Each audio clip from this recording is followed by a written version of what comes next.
For the past 3 weeks, I've been minting coins, welcoming migrants, and cheering up my dwarves, all in an effort to lure the king of my civilization out of hiding so that I can finally have a normal, successful fortress in this game before the Steam version celebrates its 1-year anniversary in a couple weeks.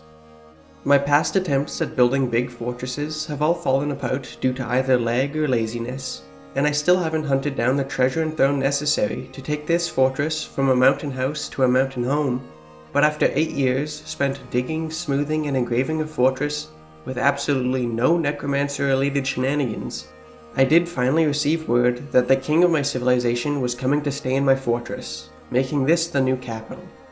I was fully prepared to dislike the king when he first arrived. After all, my duke was already annoying enough, and he had lesser demands and a cruel undead demeanor in his favor.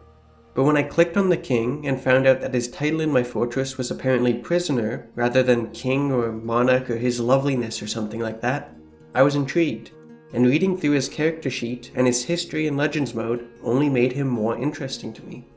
On the one hand, he was an unambitious and impractical ruler who lacked perseverance and had spent the entirety of his life knowing he was of royal blood and that he would one day rule over a large swath of the world. And he certainly wasn't shy about asking for a set of royal rooms or demanding that figurines and backpacks be made in his honor. But on the other hand, he had led an attack on a human settlement and been captured in the year 109 when he was 18 years old and had then presumably spent some significant part of his life imprisoned, considering he was still going by prisoner in the year 243 when he got to me. In that mostly undocumented time between when he was captured and when he arrived at my fortress, his mother died, making him the possibly imprisoned ruler of one of the biggest civilizations in the world, and he managed to form 0 close relationships, despite his biggest dream in the world being raising a family. After a couple months in my fortress, he was passing acquaintances with a couple random dwarves he had had some brief interactions with, but considering he was 152 years old, already at the upper end of the typical dwarven lifespan, it was starting to seem like his power and authority weren't going to be enough to make his dream of a family come true. Despite this, he was in pretty good spirits, and seemed to enjoy being a part of my fortress. While he was getting settled in, introducing the couple dozen members of his royal entourage to my dwarves, I went to work setting up his rooms. I had no gold to work with, and had burnt through most of my platinum smithing the coins and crowns that built the little trading empire that had brought him here in the first place. So to get the rooms up to royal standards, I needed to pilfer some artifacts from the lesser used temples and guild halls down on the meeting room floor. But who really needs a planter's guild when the farmer's guild is literally right there?